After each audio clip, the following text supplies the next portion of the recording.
Good morning. I am installing a new Neff ceramic hob and I am finding the wiring diagram on the back of the unit a bit confusing as there appears to be 3 options and I'm not sure which one to pick. There are 5 terminals marked 1, 2, 3, 4, 5 and 4 and 5 are linked. I have a standard single-phased supply and would appreciate any help in picking the correct option. Hope you can help as the instruction manual is pretty vague.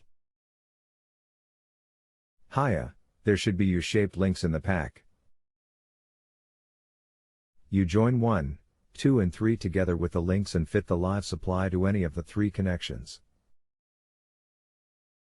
You join 4 and 5 using a link, already fitted, and fit the neutral to either one.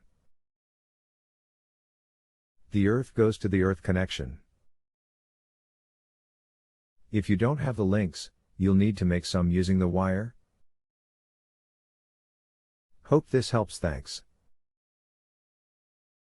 If you have a home improvement or appliance question and want to chat with an expert now, visit justanswer.com/ythi.